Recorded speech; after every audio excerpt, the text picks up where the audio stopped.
નમસ્કાર વિદ્યાર્થી મિત્રો, સ્વાગત છે મારી યુટ્યુબ ચેનલ કૃષ્ણા સ્ટડી પોઈન્ટમાં. આજે આપણે વાત કરવાના છીએ LLB સેમેસ્ટર 1ના મોસ્ટ IMP ક્વેશ્ચનની, જે આવનારી યુનિવર્સિટીની એક્ઝામમાં તમને ખૂબ જ ઉપયોગી સાબિત થઈ શકે છે.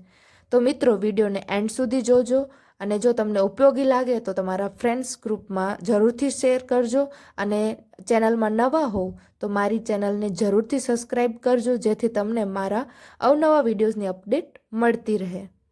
તો ચાલો આપણે શરૂઆત કરીએ. સબ્જેક્ટ છે law of tort including MV accident and consumer protection act. Question 1. અપકૃત્યની વ્યાખ્યા આપો અને તેના મુખ્ય અંગો સમજાવો. અપકૃત્ય માટેની જવાબદારી કયા મુદ્દા ઉપર ઉપસ્થિત થઈ શકે તે સમજાવો. ક્વેશ્ચન 2. અપકૃત્યની વ્યાખ્યા આપો.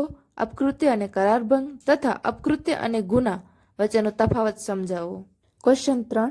ઈજા વગરનું નુકસાન તેમજ નુકસાન વગરની ઈજા આ શબ્દ પ્રયોગ દૃષ્ટાંત સહિત સમજાવો. ક્વેશ્ચન 4. જ્યાં હક ત્યાં ઉપાય તથા નુકસાન વળતરની ઈજા દૃષ્ટાંતો સહિત સમજાવો.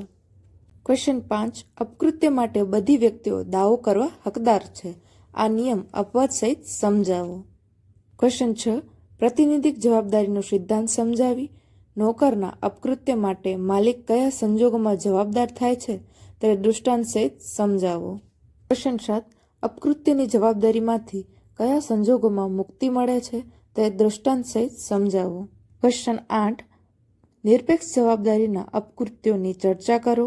રાયલેન્ડ વિરુદ્ધ ફ્લેચરના કેસનો નિયમ અપવાદો સહિત સમજાવો. ક્વેશ્ચન 9. બદનક્ષીની વ્યાખ્યા આપો. બદનક્ષીના દાવામાં પ્રતિવાદીને કયા બચાવો મળે છે? જરૂર જણાય ત્યાં જવાબના સમર્થમાં અદાલતના નિર્ણયો ટાંકો. અગત્યની ટૂંક નોંધો. 1. જ્યાં હક ત્યાં ઉપાય. 2. આરંભથી જ અનઅધિકૃત પ્રવેશ. 3. વસ્તુ સ્વયં બોલે છે. 4. અનિવાર્ય અકસ્માત. 5. દૈવિક કૃત્ય. 6. ગેરવાજબી કેદ. હવે છે MV accident act. Question 1. Motor vehicle act હેઠળ ત્રાહિત વ્યક્તિના જોખમો સામે વીમાની જોગવાઈ સમજાવો.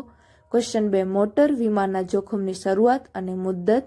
ક્વેશ્ચન 3. મોટર વ્હીકલ એક્ટ હેઠળ હિટ એન્ડ રનના કેસમાં વળતર. હવે છે કન્ઝ્યુમર પ્રોટેક્શન એક્ટ, ગ્રાહક સુધારા ધારો. ક્વેશ્ચન 1. ગ્રાહક તકરાર એટલે શું? જુદા જુદા ગ્રાહક તકરાર ફોરમ વિશે સમજાવો. ક્વેશ્ચન 2. કેન્દ્રીય ગ્રાહક સુરક્ષા પરિષદના કાર્યો અને રચના સમજાવો. ક્વેશ્ચન 3. ગ્રાહકના અધિકારો અને હક સમજાવો.